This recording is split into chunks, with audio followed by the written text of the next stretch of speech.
8 जून को माननीय नरेंद्र मोदी जी तीसरी बार प्रधानमंत्री की शपथ लेंगे। अभी तो 4 को गिनती है, हम तो 8 वाली बात बता रहे हैं। यही राहुल जी हैं। सदन में महिला आरक्षण बिल की फाड़े थे, जातिवार जनगणना पूछा गया बीजेपी की तरफ से, तो इन्होंने ही बिल फाड़ा था, राहुल गांधी जी नहीं फाड़ा था। उस समय उनको याद नहीं है, महिलाओं को आरक्षण देने की बात याद नहीं आई।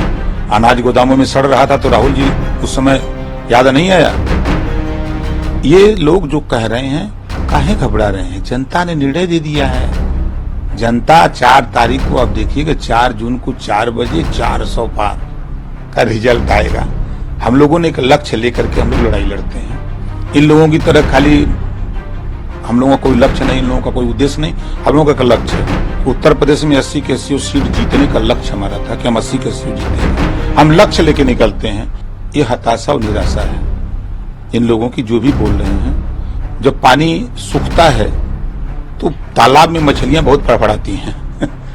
तालाब में पानी सूखता है ना, तो जो भी मछलियां रहती हैं बहुत फड़फड़ाती हैं। उसी तरह कांग्रेस सूख रही है, सपा सूख रही है, बसपा सूख रही है, तो बहुत छटपटा रहे हैं, फड़फड़ा रहे हैं, फड़फड़ा रहे हैं।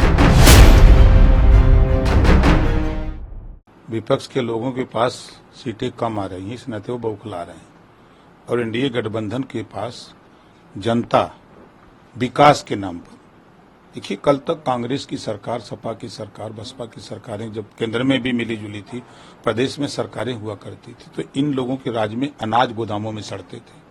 इन मोदी जी के राज में 80 करोड़ लोगों तक वही अनाज पहुंचाया जा रहा है जो गोदामों में सड़ रहा था।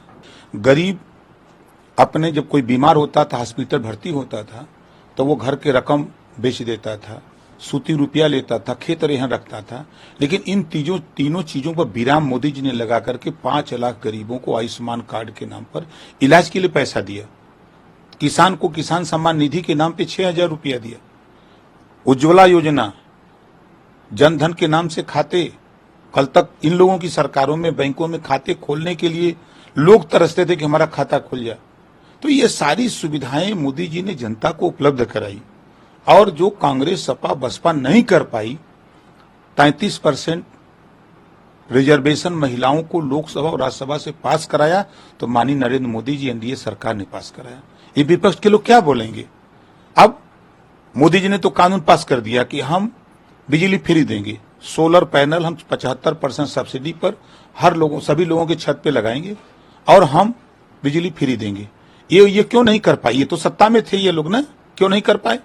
अब मोदी जी तो कह रहे हैं जो महिलाएं हैं उनको हम काम देंगे और लखपति दे दी, 3 करोड़ महिलाओं को लखपति दे दी बनाएंगे। तो उनका विजन है कि हम गरीब कमजोर को विकास के रास्ते पे ले जाने के लिए, परिवार को विकास की तरफ मूव कराने के लिए काम कर रहे हैं। तो इन सब चीजों से जनता खुश है। जनता खुश होकर के मोदी जी के नाम पर वोट दे रही है। मैं तो गांव में गया, गांव में मैं जैसे जो बुजुर्ग नहीं पहचान पाते हैं, 60 साल 65 साल के हैं, 70 साल के, उन्हें पूछा कि बाबूजी वोट के दिया था? बाबूजी कौन पार्टी से हुआ? उनके बाबूजी हम लोग ऐसा सर्वे करत है। कहा बाबूजी हम लोग मोदी जी को हम फूल वाला ही लगे, बाबू हमने फूल का वोट दे। मतलब ये ओपन मतदाता इस बात को कह रहा था। तो अब आप सोचिए ये लोग क्या किए हैं? इन लोगों ने पिछड़ों का हक लूटा, गरीबों का हक लूटा, दलितों का हक लूटा। मुसलमानों को सिर्फ नफरत दे करके लोग वोट लेते हैं। मुसलमानों को तो अकल आना चाहिए। ये अकलियत के लोग कहे जाते हैं, लेकिन इनके घर दिमाग में खाली सिर्फ नफरत भरी है। ये कभी पहली बार देश की आजादी में जो काम कांग्रेस, सपा, बसपा नहीं कर पाई, पहली बार मुसलमानों के लिए मोदी जी, योगी जी के राज में 51 बच्चे आईएएस पास हुए। पहली बार ऐसा हुआ देश में। क्या बोलेगा कोई? ये मुसलमान को दिमाग में लोगों ने फितूर भर दिया, नफरत। और मोदी जी, योगी जी चाहते हैं भाईचारा, मिलत। आओ, देश में जो काम हो रहा है, केंद्र और प्रदेश सरकार की योजनाएं, उसका लाभ उठाओ। बच्चों को अच्छी शिक्षा दो, स्वास्थ्य, रोजगार, हर चीज तो दे रहे हैं। कहीं एक भी लाइन किसी योजना में मोदी जी, योगी जी की राज्य में कहीं एक लाइन लिखा हो ये मुसलमानों को मत देना, कहीं है? ये सिर्फ नफरत बीजेपी फैला रहे हैं, कांग्रेस और सपा बसपा के लोग फैला रहे हैं। बीजेपी सिर्फ भाईचारा का काम करती है, मिलत का काम कर रही है। किस आधार पे चिल्ला रहे हैं? 8 जून को माननीय नरेंद्र मोदी जी तीसरी बार प्रधानमंत्री की शपथ लेंगे। अभी तो 4 को गिनती है, हम तो 8 वाली बात बता रहे हैं। लेकिन जयराम रमेश कह रहे हैं कि मोदी जी और अमित शाह मिलकर मनोवैज्ञानिक खेल खेलते हैं, वो ये आंकड़े इसलिए जारी कर रहे हैं या वो जो फर्जी जो एग्जिट पोल है वो इसलिए जारी कर रहे हैं ताकि इससे सरकारी तंत्र या जो अधिकारी हैं वो दबाव में आ जाए। तो उन्हीं की सरकार में 14 में चुनाव हुआ था ना, तो उन्होंने क्यों नहीं मनोवैज्ञानिक युक्ति लगाई? उन्हीं की सरकार में हुआ था।